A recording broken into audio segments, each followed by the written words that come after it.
Well said. Yeah. Great. Well, thank you. Olle, you are also the initiator and the chair of the Harmen Tiddens Society for Distinguished Educators. Can you tell us a little bit more about that and the society in general and its goals? Yes, very good. I think it was about almost 10 years ago. I think that I was at a meeting with the board of directors here of UMCU. And I remember the dean at that time, Frank Miedema, said, this is all very nice what you're doing, but what we'd like to see is the building of a community more, an educational community in UMC Utrecht. Yes. So that is where actually the whole story started. And you may know that I have an affiliation with University of California in San Francisco, and there they had actually established what they call an Academy for Educators. So I looked at the Academy of Educators and say, wait, maybe we could remodel that to fit in our own organization here. So that was actually the start of the Harmen Tiddens Society for Distinguished Educators. Yeah. And everybody can be a distinguished educator. Yeah. It's not just for the small number, but we want to acknowledge anyone who is really interested in education, really develops the skills and want to develop the skills.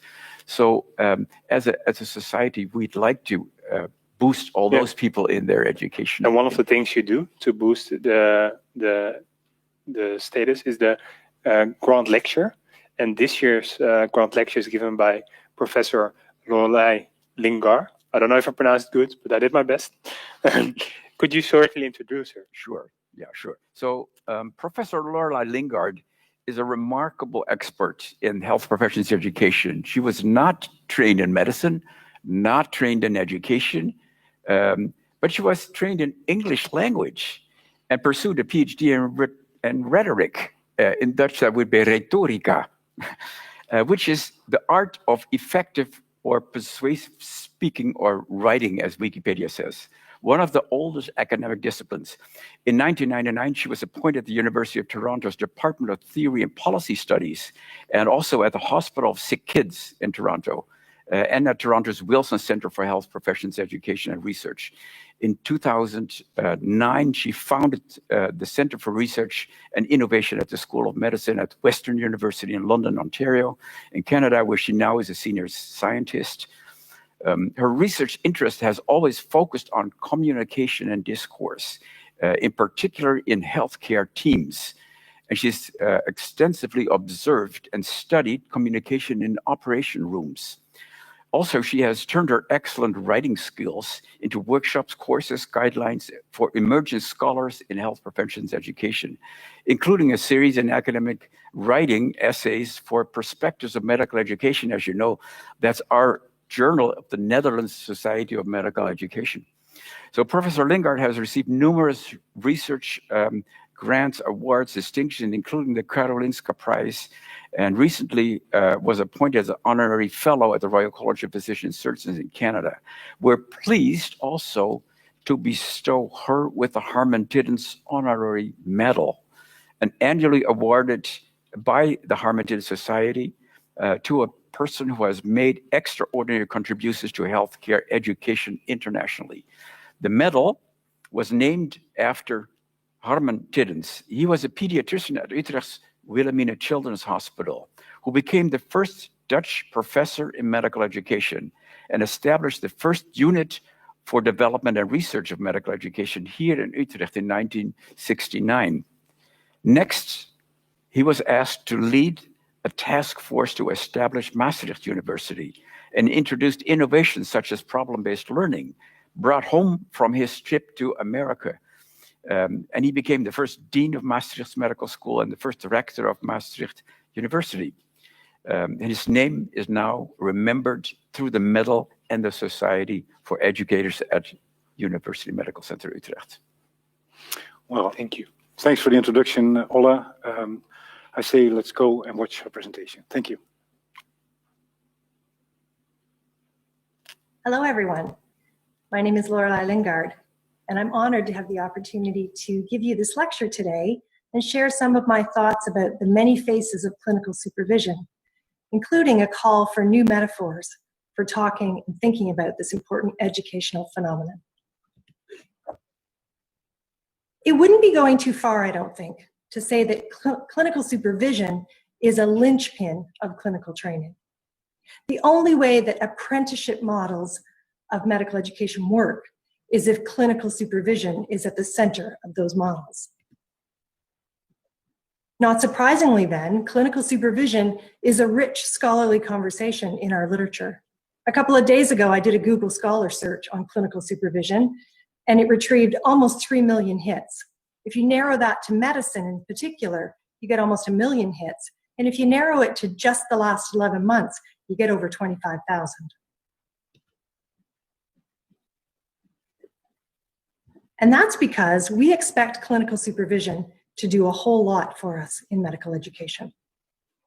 We expect clinical supervisors to facilitate practice opportunities for trainees, to observe, to teach knowledge and skills, to provide feedback, to safeguard patients and expedite the clinical workflow, to role model the values of the culture of medicine, to shape identity, to assess professionalism, to monitor wellness, to judge competence. What interests me amid these weighty expectations is that what we know about clinical supervision, and therefore what we expect of it, is strongly influenced by the metaphors we use. My thesis in this lecture is that some of the conventional metaphors that we use in our literature on clinical supervision embody problematic assumptions, and that a more diverse catalog of metaphors could help us grapple with some important nuances of clinical supervision that at the moment are not getting sufficient attention. I'm going to start by speaking a little bit about the power of metaphor, and then I'm going to analyze some conventional metaphors from the literature. I'll then articulate 3 problematic assumptions embodied in those metaphors, share with you some new and emerging metaphors of clinical supervision from empirical research in the last decade or so, and then end with reflections on perspective by incongruity.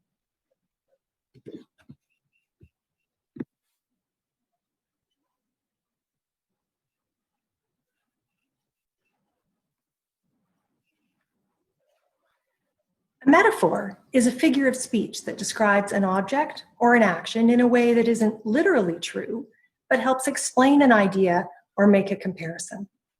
A metaphor states that one thing is another thing.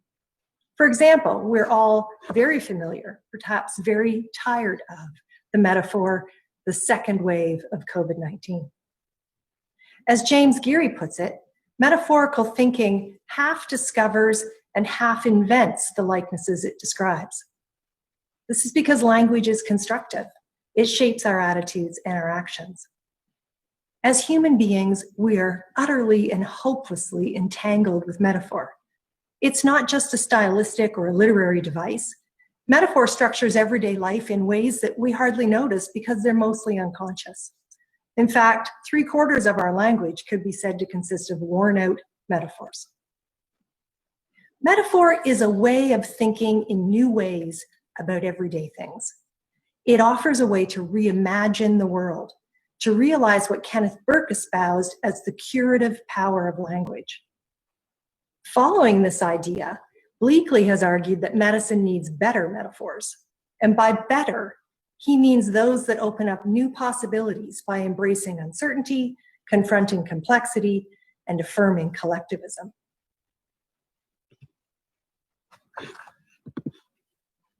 In terms of opening up new possibilities, some metaphors are just better than others. Kenneth Burke developed what he called the theory of perspective by incongruity, in which he claimed that strongly juxtaposed symbols influence us to have new perspectives by challenging our habits of thinking. Odd juxtapositions, and those that make us uncomfortable, have the strongest potential for challenging our habits of thinking and therefore opening up new possibilities. So let's have a look at some of the conventional metaphors of clinical supervision, with particular attention to the influential literature on guides, frameworks, and definitions of clinical supervision. I mean pieces like Kilminster and Jolly's Literature Review from 2000 and their Amy Guide from 2007. Martin et al.'s 12 Tips for Effective Clinical Supervision in Medical Teacher. These are the kinds of literatures that are quite formative. They shape the conversation overall because they are so broadly taken up by readers. We can organize the common metaphors in these literatures in terms of Lakoff and Johnson's typology of orientational, ontological, and structural metaphors. Orientational metaphors relate concepts to each other spatially. These are apparent in key terms in our literature, such as under supervision, oversee, and even the word observe, which comes from the Latin observare, to watch over. Etymologically, the verb to supervise is itself an orientational metaphor, to look over, from medieval Latin. But it's been absorbed into normal usage such that its status as a metaphor is now concealed. Ontological metaphors represent the abstract as concrete. Supervision is a container inside of which we find other practices such as observation and feedback. Supervision is an entity that can be structured or built, thus our talk about models of supervision. And supervision is a substance that we increase or decrease the quantity or intensity of. And structural metaphors express one concept in terms of another. These also abound in the literature on clinical supervision, and they include the metaphor of supervision as relationship, which engenders notions of relationship quality and relationship roles.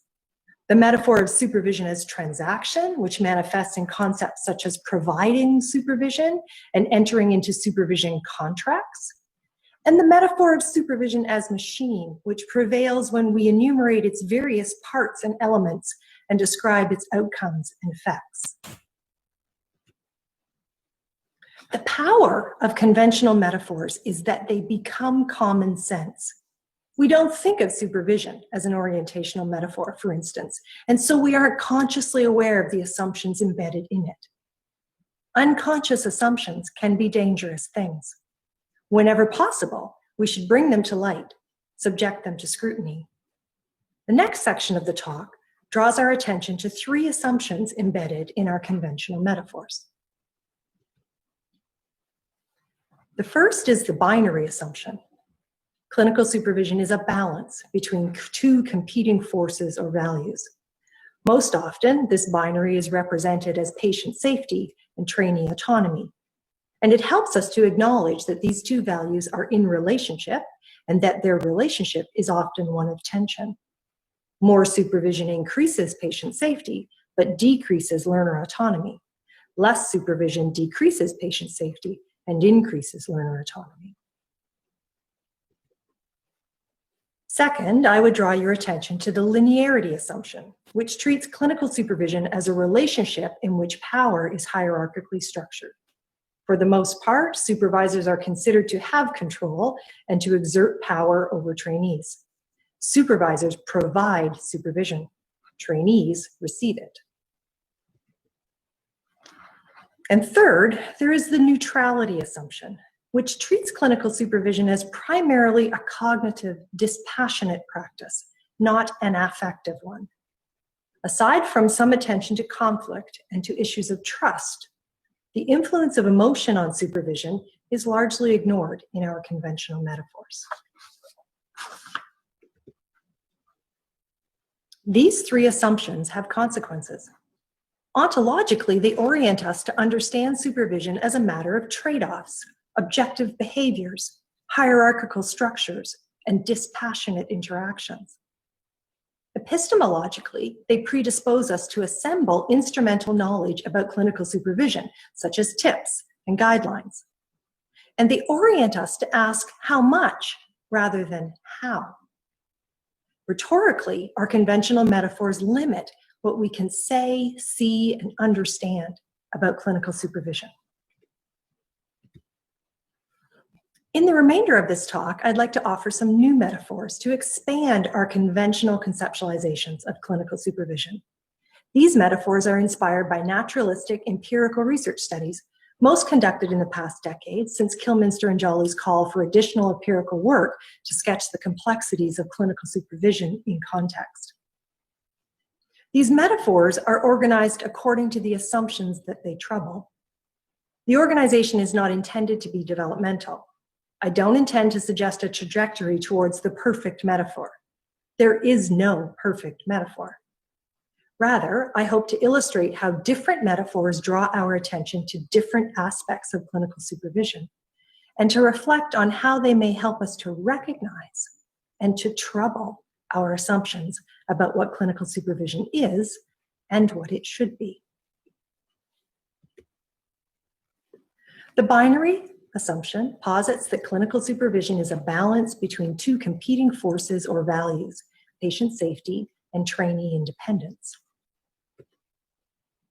A metaphor that troubles the binary comes from Taryn Kennedy's work. She described how clinical supervisors created the illusion of independence for trainees through what she called backstage oversight. The illusion was achieved by enacting supervisory strategies outside the view and the awareness of the trainee, such as viewing patient test results in the electronic health record. Through backstage oversight, Kennedy argues that supervisors can transcend the binary trade-off between increasing and decreasing supervision and find ways to achieve both safety and autonomy. The linearity assumption sets us up to understand supervision as a product that supervisors provide and trainees receive. But supervision is not merely transmission. Supervision is also co-construction. The co-construction metaphor offers a way to think about how supervisor and trainee work together and how they know together. In a study of laparoscopic surgery training, Alexander Cope found that much of the supervisory interaction centered on visual cue interpretation up on the monitor and used two types of co-construction. In the first, guided co-construction, the supervisor focused the trainee's eye to see what the supervisor was seeing. In authentic co-construction, though, neither supervisor nor trainee appeared certain of what they were seeing, and so they created that knowledge collaboratively. Authentic co-construction draws our attention to a feature of clinical supervision rarely visible in conventional metaphors. Sometimes supervisors are uncertain, and the supervision is a mutual process of coming to know. The linearity assumption also assumes a supervisory dyad of faculty and trainee.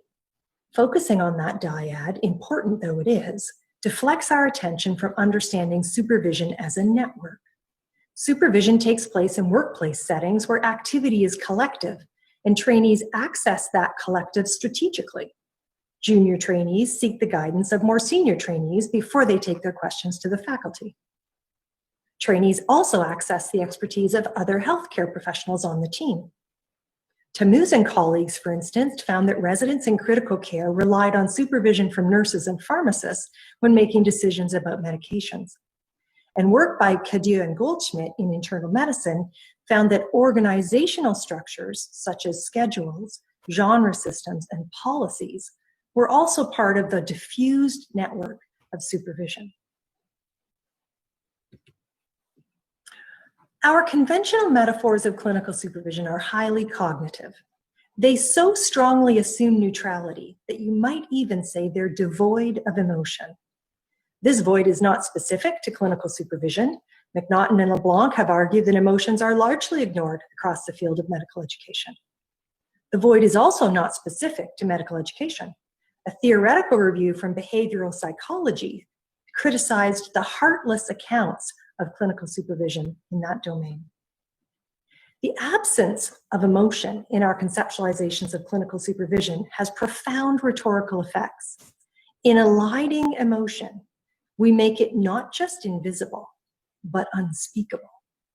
This may be particularly problematic with regards to darker emotions such as fear, despair, hurt, and anger. Which brings us to the metaphor of a nightmare. According to a study of comics drawn by medical students, They wish they could wake from the nightmare of supervision in their clinical clerkships.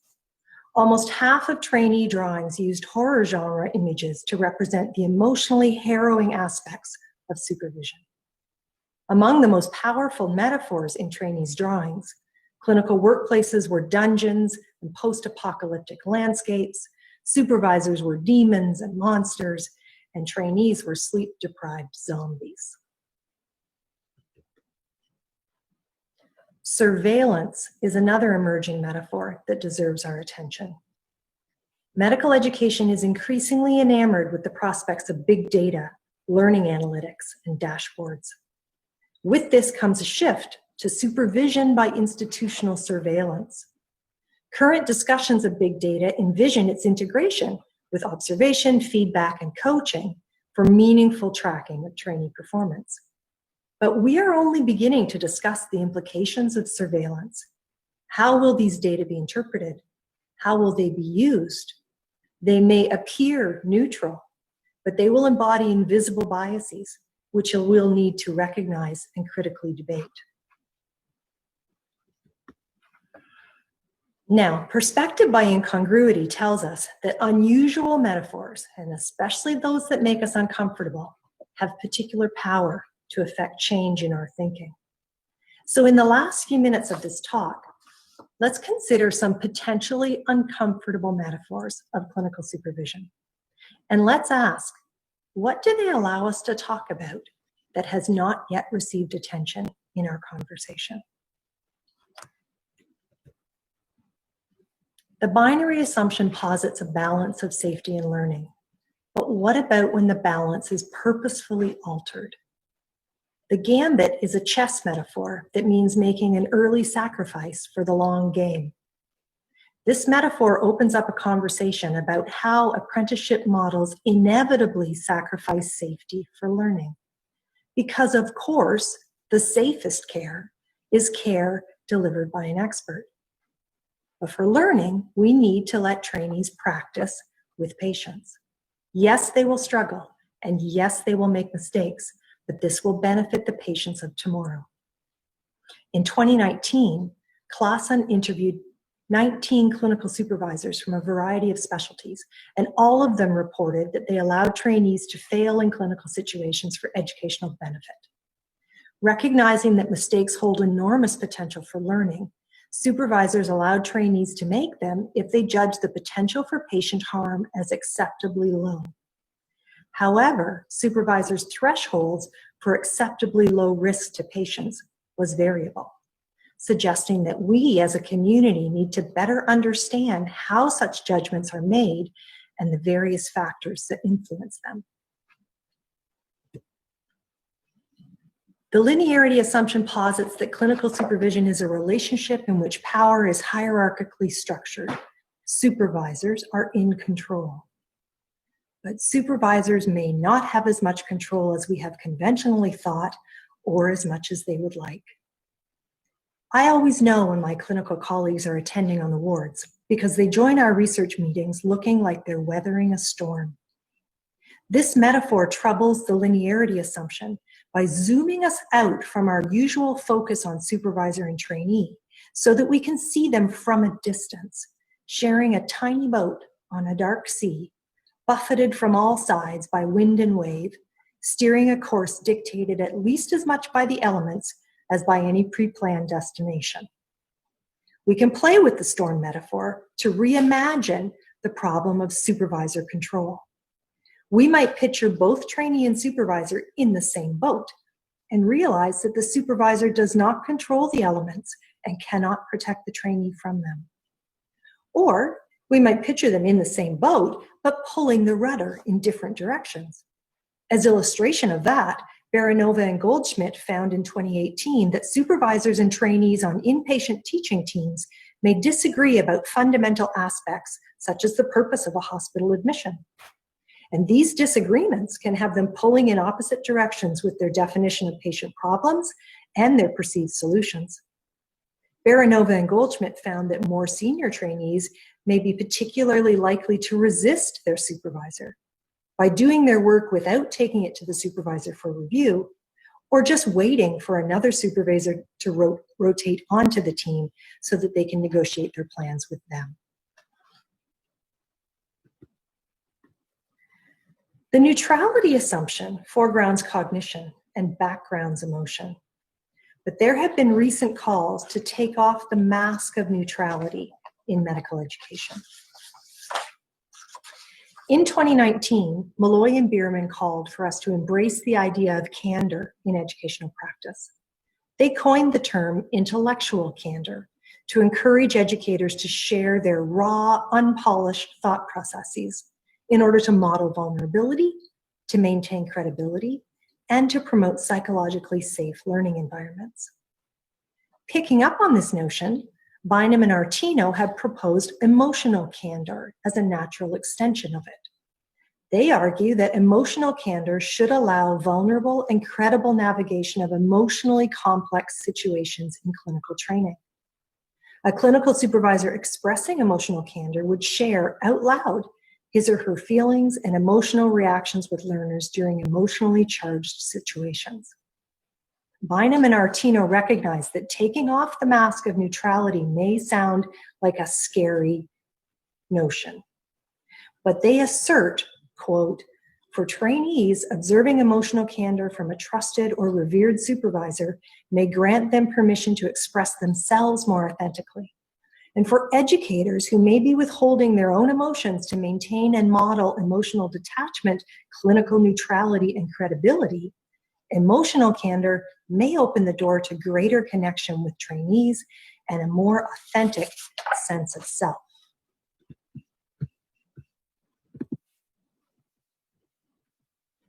In summary then,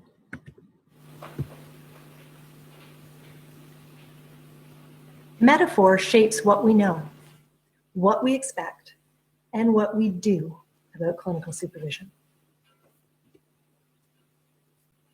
Common metaphors present in our literature embody some problematic assumptions.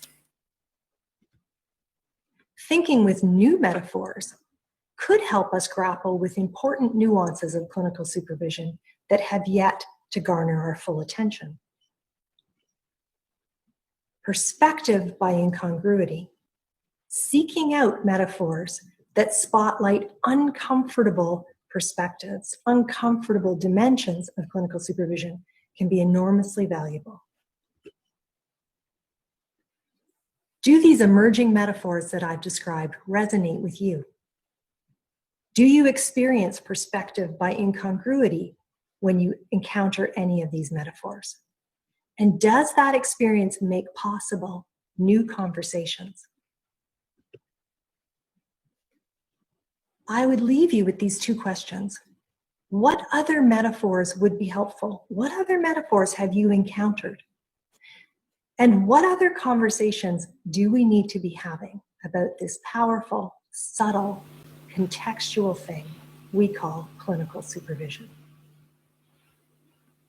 Thank you.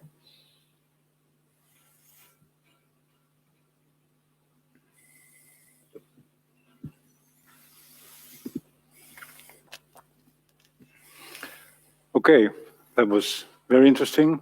Ole, you prepared some take-home messages? Sure. Yes. What do you take away from this Lorelei's talk? Of course, Lorelei, and I know you're watching now.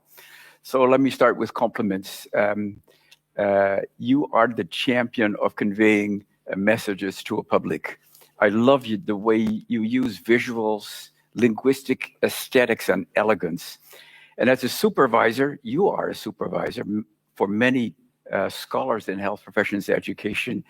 You are a role model to use yet another metaphor. So second, metaphors are essential. In education and in healthcare, many people struggle to express the nuances of their thoughts in language and need to find metaphors and examples to make things clear. So this is what teachers do. They need metaphors to get difficult concepts across to students, or scholars need them to explain their thinking and their findings in the literature. Doctors need that to explain concepts to patients, but also patients use metaphors to explain to their doctors what their complaints are. So metaphors are essential in language. We cannot do without. And supervision, third point, is essential in workplace learning. More than half of what we do in health professions education happens in the clinical workplace. So instruction, monitoring, guiding learners to become trustworthy in their performance in healthcare is central to workplace learning, and supervision is key in that process. Essential is to define what supervision is and what supervisors need to do and maybe need not to do. So we need metaphors to conceptualize this. And my last point is powerful metaphors may be uncomfortable, as you said. Supervisors can, for instance, be opponents or allies. Opponents who assess, rate you, and if needed, punish you with a low grade. Or allies who help you or become your friend or your protector. Supervisors are sometimes, to use another uncomfortable metaphor, sometimes the owners of patients, the only true specialists, with learners as assistants at most. But other supervisors will maybe scaffold learners to shine as junior professionals. So this is how supervision can be used in different metaphors in different ways. So in conclusion, I would say thank you, Lorelei, for a terrific contribution to a wonderful event. Okay, thank you, Olle, for wrapping up. I was just wondering, I mean, it sounds like that as a supervisor, you need quite a repertoire of roles and metaphors. Some of them were presented by Professor Lingard. Were there some that really resonated with you? So what's your favorite? Is there a favorite or? Yes, well, the most important thing that I think is that as a supervisor, you need to make that balance. And she showed that balance in different ways. You need to make that balance. Is it safe for a patient to be attended by a learner? And that is the continuous thinking of that. That's why we use EPAs and entrustment decisions, because that's what you want people to think about. So in supervision, in terms of, and we have heard that several times now this afternoon, patient safety is part of that too, part of that equation. That's what the supervisors need to think about. Yes. Okay. Do you have any tips or lessons for my supervisors or supervisors in learning? Well, yeah, I would probably come back to that same thing, to have supervisors take their task as a supervisor seriously, and just weigh that balance. Some supervisors would like to supervise you until the very last day of training very closely, because they think, well, this is my patient, and if something happens, it's I'll be liable for that. Yeah. But if they do that, and you will be graduating, then after the weekend, you might suddenly have that responsibility and not prepared for that. Yeah. So a wise supervisor, it's like the Gambit, actually, as Lorelei says, maybe sacrifice a little bit of leeway, just take that risk, give that trust to a learner to do something, and make sure that it's not too much risk. So that is what's constantly in the mind of the good supervisor. The balance. But let you do things. You have to get to the patient and must do things with the patient. Otherwise, you will end with a lot of knowledge, but no experience and responsibility for patient care. Thank you. Okay. Well, as you already mentioned, Professor Lingard was awarded with the Harmen Tiddens Medal of Honor. Well, given the circumstances, she couldn't be here. She was presented the medal from a distance, at least distance from Utrecht, and we will look to that video now. Hello and welcome to London, Ontario, Canada. Today, December 4th, 2020. My name is Mark Goldschmidt, and in just a few moments, on behalf of UMC Utrecht, as their special envoy to London, Ontario, Canada, I will be presenting the highest honor of the Harmen Tiddens Society of Distinguished Professors, the Tiddens erkenning to this year's winner, Professor Lorelei Lingard.